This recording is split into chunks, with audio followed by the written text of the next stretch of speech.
Kita lagi ngadem dulu. Tadi di tol agak macet. Arah ke Pondok Indah tadi macet bener di tol Jornya. Jadi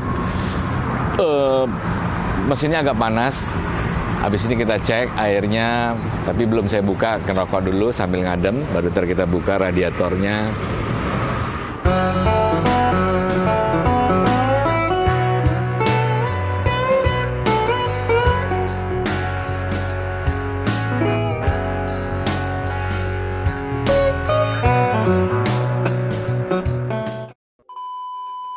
Langsung menuju ke rumah hutannya Pak Haji Asari alias Pak Alim Ten ya. Nah, kita akan mewawancarai Pak Alim ya, yang sekarang kayaknya sekarang udah lincah deh ini ya. Komunikasinya, gayanya udah gaya banget sekarang, keren ya. Ayo kita iniin. Alim, makasih kopinya. Thank you, enak banget ini. Waduh, kita lagi ngopi pagi menjelang siang nih sebenarnya. Tapi cuaca yang masih sejuk-sejuk, enak. Saya berada di markas besar Bapak Alim Ten, atau mungkin dikenal juga dengan Haji Asari. Pak Alim, saya itu kan ngikutin terus tuh YouTube-nya Pak Alim. Iya Pak. Bahkan Pak Alim tuh baru-baru ini mengeluarkan yang membuat saya sangat tertarik, yaitu kafe. Iya betul ya? Iya. Katanya kafe-kafean gitu ya. Kafe-kafe. Kafe yang nggak ada kopinya, tapi ada juga tuh kopinya. Iya, tadi pesen ini. Kopi.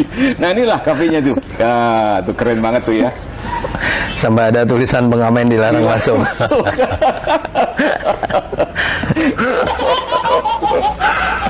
Pengamen dilarang masuk. Ini kafe pinggir jalan cerita ini Pak kan, jadi pengamen dilarang masuk. Nah, saya tuh begitu melihat tayangan isi kafe ini, terus Pak Alim cerita memanfaatkan barang bekas, barang sisa, barang yang pokoknya nggak keruan-keruan Pak. Ya. Saya kagetnya gini, kok sama juga ya sama saya gitu. Satu frekuensi ya? Ya, satu frekuensi. Kenapa? Kalau memanfaatkan barang-barang bekas itu nggak gampang loh. Dan juga boleh dibilang bukan cuma sebagai suatu seni tersendiri loh Pak Alim. Ya. Tapi itu boleh dibilang memang tantangannya jauh lebih menarik. Ya. Seperti yang biasa-biasa. Benar ya Pak Alim ya? Benar. Saya ngerasain tuh. Tapi konsepnya kira-kira apa nih Pak Alim? Coba dong cerita dong Pak Alim. Gimana nih? Jadi sekarang kan orang cenderungnya kan satu ya, cenderungnya kan punya kantor itu kan maunya terbuka. Ya. Karena kemarin COVID itu kan. Kalau saya memang udah dari dulu sebenarnya nggak bisa berpikir di dalam ruangan. Sama, persis. Terus ada tuh istilahnya namanya tuh apa ya, yang takut sama dalam ruangan itu ada, lupa saya. Ya. Terus ya udah, selama ini kan kita kalau kerja ya sambil jalan. Jadi kantornya di mana-mana. Ya. Nah, mulai si Batuscape nih jalan sama air nih jalan. Ya. Bagaimanapun kita harus ada satu wadah buat ngumpul, terutama pagi untuk briefing. Benar. Terus sore kalau pulang sempat kita review pekerjaan-pekerjaan. Iya. Nah, kita buatlah fasilitas seperti ini. Jadi semua anak-anak juga jadinya apa ya? Punya satu imajinasi yang enggak ditekan gitu loh. Iya. Terus itu yang paling intinya sebenarnya. Iya. Jadi dulu kita kalau briefing ya kadang di bawah pohon, kadang-kadang saya lagi di atas pohon, ada anak-anak di bawah, Pak gini. Tapi kan ternyata kita perlu satu wadah gitu loh, yang lebih ada ada satu catatan kita bahas bersama. Kalau saya di atas pohon kan nggak bisa. Ada yang miss nanti ya. Iya, ada yang miss. Betul. Makanya kita buatnya office cafe. Jadi office cafe itu ya seolah-olah kita tiap hari itu ngafe gitu loh. Seolah-olah. Gitu ceritanya. Ini udah lama berarti waktu bikin ini. Sebenarnya bangunan ini kita bikinnya kurang lebih sekitar 4 sampai 5 tahun yang lalu. 4 sampai 5 tahun. Mungkin lebih lah, saya juga lupa. Ya. Cuman perjalanan itu kita menyelesaikan yang tadi pelan-pelan. Pelan-pelan itu ada misalnya kayak cat aja, cat hitam kan kita cat kolam kan. Nah ada sisa cuman sedikit kita catin. Jadi banyak juga yang sini ada sebagian yang belum diplester, yang belum disentuh lah. Tapi akan selesai nantinya. Iya. Ini saya kebayang nih, step by step begitu dapat apa ngulik, dapat apa ngulik. Justru kepuasannya di situ ya. Iya. Jadi gini, kalau kita secara psikologis, secara setiap manusia ya, hampir setiap manusia itu hobinya belanja, Pak Irwan. Betul. Jadi kalau kita melakukan sesuatu langsung drek selesai, dia pasti belanja. Nah, setelah belanja dia bingung naruh di mana. Nah, makanya kalau sama kita buat taman pun, Pak Irwan, kecuali yang prinsip struktur ya, itu pun semua kita kasih ada space buat ownernya berkreasi. Apalagi taman. Kalau taman kan kadang-kadang mereka pas ke nuseri siapa gitu ya. Pasti dia beli. Nah, habis itu taruh di mana? Kalau terlalu banyak pot nanti nggak enak. Jadi tetap kita kayak gini, Pak Irwan nih. Nah, ini kan kita kasih space nih. Ini kan masih belum diplanteng semua nih. Nanti kalau kita pas di mana lihat bagus, pasti kita beli, Pak. Cuman naruhnya yang saya bilang tadi. Makanya itu satu prinsip, kecuali yang kita buat kayak kolam air ya. Air nggak bisa toleransi. Nah, air itu seperti bangunannya, strukturnya itu tidak bisa ditoleransi. Baik, tentang air ini berarti memang suatu keahlian khusus dari Pak Alim nih ya. Boleh cerita Pak tentang air ini, Pak? Karena Pak Alim terkenal sekali dalam penjernihan air yang benar-benar seperti alami gitu ya. Itu luar biasa buat saya. Bahkan dengan teknik yang kalau dibilang teknik nenek moyang ya. Iya, nenek moyang. Ayo Pak, bagi cerita dikit dong, ini seru nih.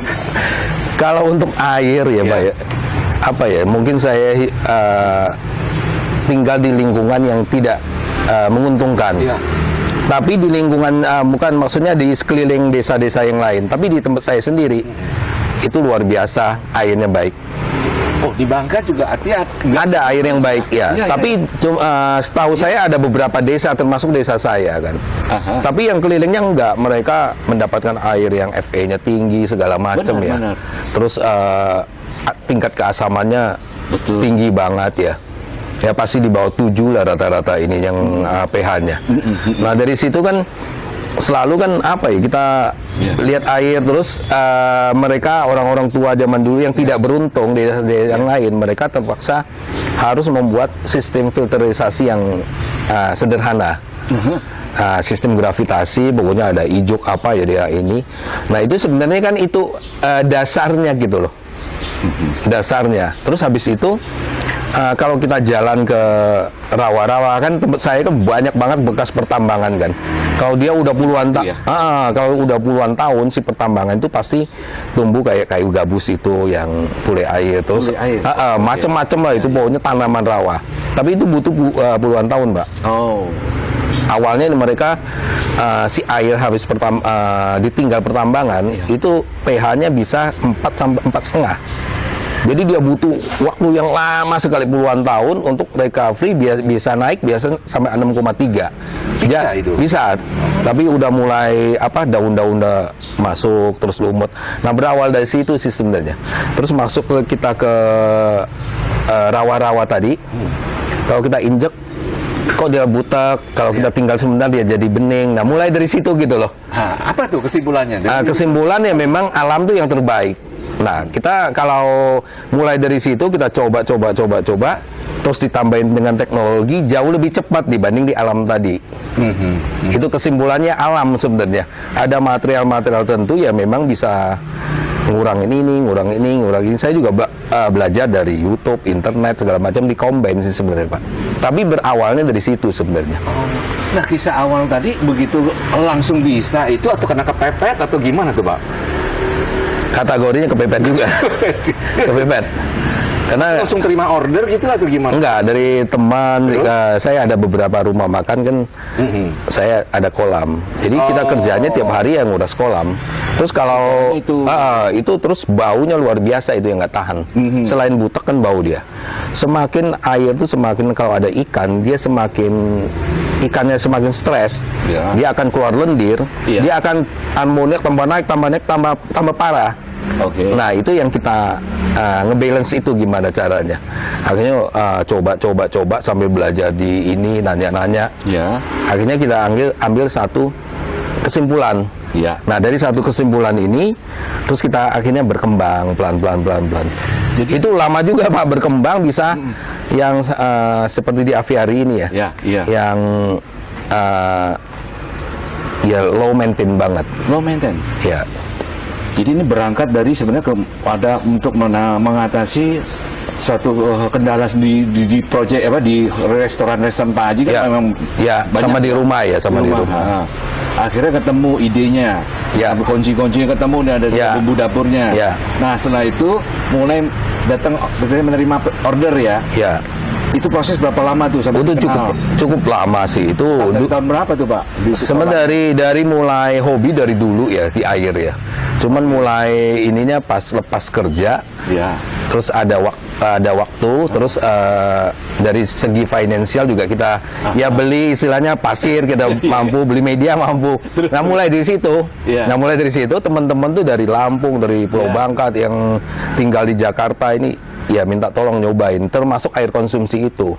Oh, air konsumsi juga bisa? Ya. Sorry, tadi dimulai tahun berapaan tuh? Begitu habis lepas dari sekitar makanan. tahun Kuliner. 2000-an lah. 2000, 2002. 2000 berarti. Mulai analisanya. Berarti sekiranya pengalamannya itu cukup Hampir 20 tahun ya. 20 tahun Ya. loh. Luar biasa ya. 20 tahun. Saya juga nggak ngebayangin kayak apa tuh 20 tahun. Iya. Ya selalu kalau kita dapat kayak kemarin di aviary itu kan ada satu material yang salah, akhirnya kita analisa, oh ini gitu udah. Berarti begitu mulai menerima teman-teman seperti itu, Pak kan baru di bagian ini doang kan, artinya untuk penjernihan atau apa sudah sekaligus seperti ada bebatuannya, tanamannya. Nah, kalau itu memang hobi, sebelum air pun udah hobinya begitu. Dari dulu tuh sebelum tahun 2000 itu ya, tahun 94 lah. Punya akuarium karena ketidaktahuan yang tanaman-tanaman darat tuh kita masukin aja. Ternyata kita bisa bertahan 4-5 hari ya lumayan gitu kan. Gitu Pak.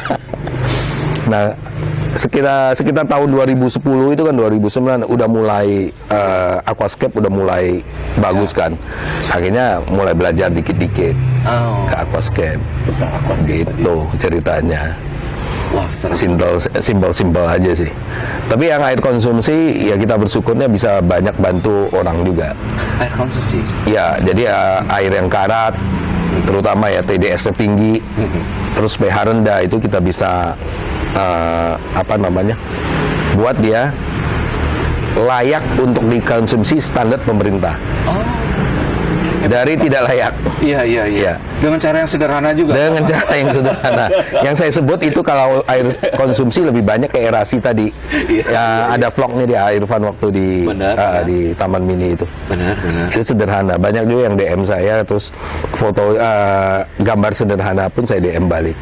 Seandainya mereka bisa melakukan itu, problemnya selesai gitu. Benar. Itu hanya butuh energi aja kok Pak. Energi ya, pompa kecil aja. Pompa kecil.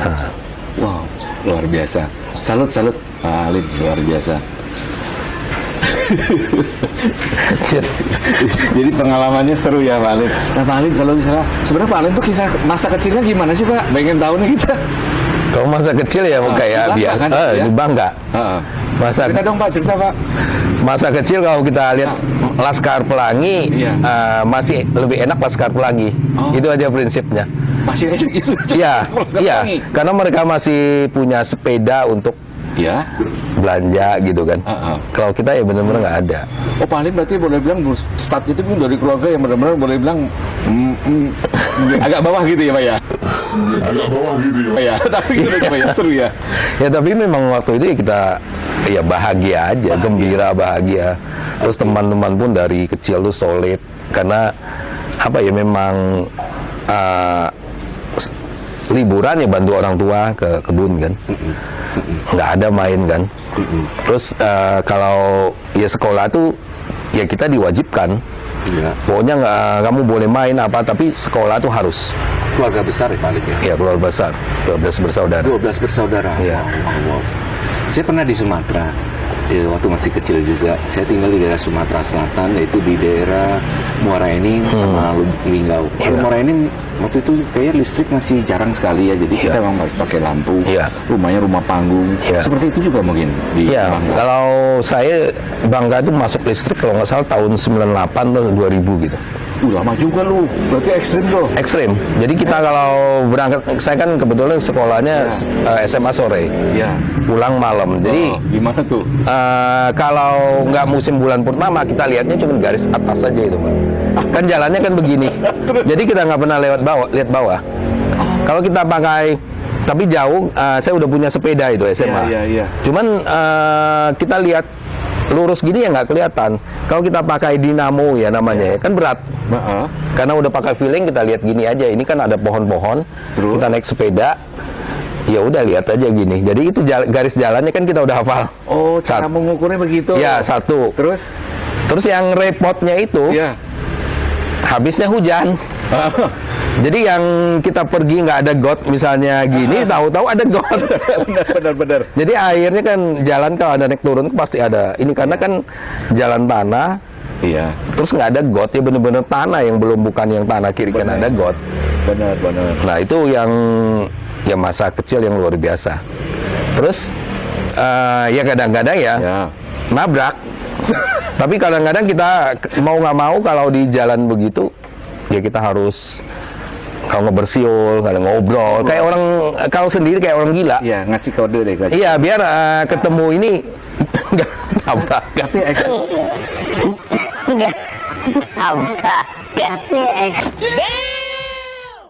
mungkin teman-teman agak susah bayangkan kita tuh kalau pas posisi di Sumatera tuh nggak ada listrik itu seperti apa ya? Iya. Memang benar mengandalkan tadi atas kayak bulan purnama. Iya. Kalau lagi bulan purnama. Kalau enggak, lagi naret. Ya ini cuman garis putih aja di atas. Putih. Ya. Kadang-kadang lagi bulan gelap tuh, susah ya, Pak. Tapi seru, Pak. Seru. Itu luar biasa. Rumah waktu itu saya juga rumahnya rumah panggung itu di bawah, mungkin buat taruh kayu-kayu bakar atau mungkin binatang ternak, mungkin ayam, kambing. Ya fungsinya tadi supaya artinya kalau untuk menghindari binatang buas ya, Pak ya. Gitu. Kalau kita sih binatang buas paling di sana itu ular aja. Ular memang tantangannya ular. Jadi kalau kita malam misalnya ngelindes ular tuh udah biasa. Gitu ceritanya, Pak. Nah, sejak Pak Alim artinya di Jakarta, berarti teman-teman di sana itu juga sudah, artinya untuk teman-teman saya juga mengetahui ya kalau keahlian Pak Alim ini mungkin ditularkan juga ke sana. Ini air tuh agak sulit, Pak. Dia tetap sulit. Kondisinya, apalagi kalau kita air konsumsi itu standar. Iya. Tapi kalau misalnya buat untuk keindahan itu ceritanya beda. Itu benar-benar kita harus paham tuh banyak sekali. Dari mulai cuaca, lingkungan. Terus apa ya? Kita tahu feelingnya gimana di situ gitu. Itu benar, mungkin bisa, tapi harus diasah cukup lama. Cukup lama untuk air, untuk hias ya. Tapi kalau air konsumsi karena dia tertutup, mudah. Berarti di sana memang banyak mengandalkan itu ya, filter secara alami ya. Untuk minum memang. Nah, Pak Alim ini belakangan ini kan saya mulai senang nih melihat Pak Alim udah mulai aksi lagi di YouTube ya. Banyak nih ide-ide yang menarik. Ada dari kafe ini, bahkan ada taman ini di belakang kita ya, Pak ya. Ini udah mulai tumbuh loh, buset. Iya, cepet sih. Rumputnya udah ada nih. Iya, cepet. Ayo kita lihat, coba lihat rumputnya. Ini proses berapa lama ya, Pak, dari kemarin ya? Ini kalau nggak salah 2 minggu kurang sih. 2 minggu kurang. Ini kan cuaca lagi agak lembab juga ini kan. Jadi lumutnya juga cepat. Ini hebatnya 3,5 jam loh ngulik ini. Ya, benar ya Pak Alim? 3,5 jam. Luar biasa. Berapa orang tuh itu kemarin? 2 si Apri sama Ono. Pokoknya rencana yang tempat si Awan Irfan. Dia kan ada taman 3x4. Benar. Kita mau buatnya di bawah 1 jam rencananya. Nah, ini batu yang dipakai itu batu kacang. Iya, pasir kacang ini. Pasir kacang. Iya.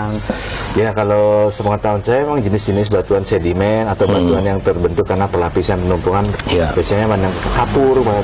Nah, ciri khasnya apa ya, Pak? Ini katanya bagus ya buat pendinginan juga ya, Pak ya? Iya, pendinginan yang kita coba sih rata-rata turunnya ya antara 1 derajat lah plus minus. Iya, Itu plus di minus. atas dak itu. Iya. Sudah Tapi kita coba dulu di tank sih sebenarnya. Tank reptil di Museum Reptil Taman Mini. Iya, iya. Dengan yang kita masukin ini, itu rata-rata turun 1 sampai 2 derajat. 1-2 derajat. Ya, itu mulai berawal dari situ sebenarnya kita mulai paham. Baik, mungkin supaya teman-teman tahu ini kalau misalnya dibutuhkan nanti sama Pak bisa kontak Pak Haji Asyari ya atau Pak Alim Band.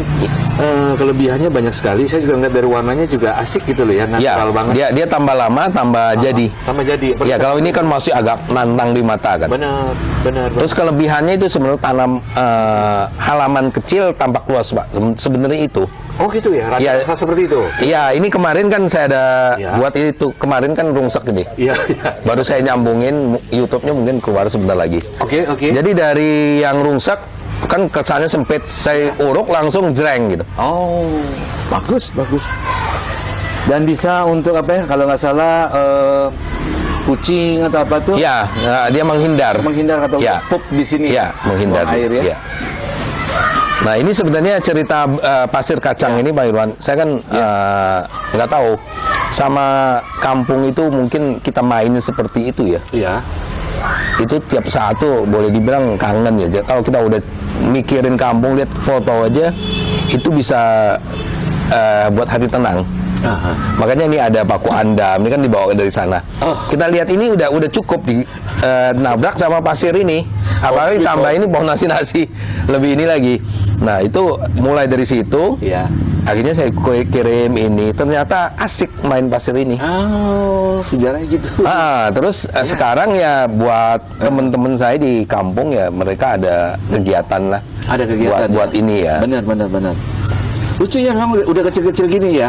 Apa harus di cluster dulu, Pak? Kecil-kecil. Enggak, dia dari debu sampai Ada puluhan ton ya. Oh, tinggal disortir berarti ya? Iya, tinggal disortir. Dan ini ada, kalau saya lihat nggak semuanya empuk loh, ada yang memang keras. Keras ya? Mengeras, kayak udah mengkristal. Ya, kalau itu keras kategori yang gede itu, Pak. Ini ya, seperti ini ya? Iya. Oke. Wah, itu udah keras nih. Oh iya, ini udah boleh bilang kristal masuk ke metamorf. Boleh bilang kayak dikit lagi jadi marmer gitu. Bagus. Ini Ya. baru Pak Alim, ayo kita tunjukin yang baru yang kemarin di Kutrik. Ini kan udah dimasuk ya? Udah, ini nih. Yang mana? Ini nyambungin ke sini. Ini. Yang terkini nih. Ini berapa jam bikinnya? Setengah jam doang. Setengah jam.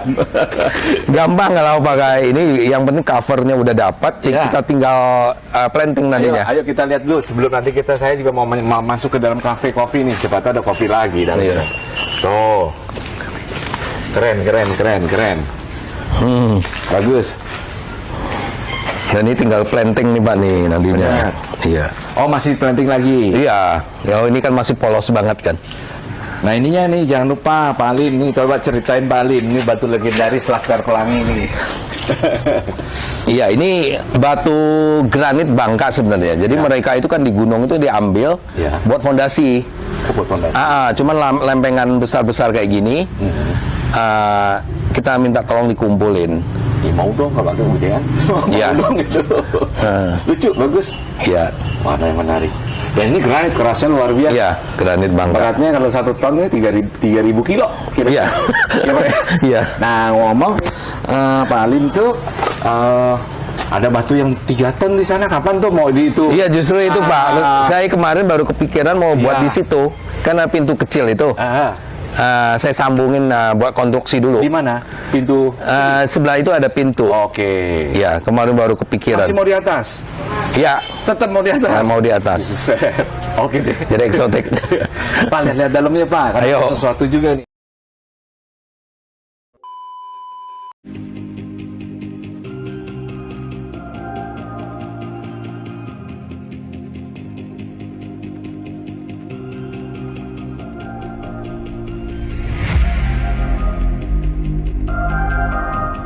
di apa di got yang kotor terus ada tumbukan ya busa ini kan luar biasa. Benar. Nah itu, nah ini juga filter juga.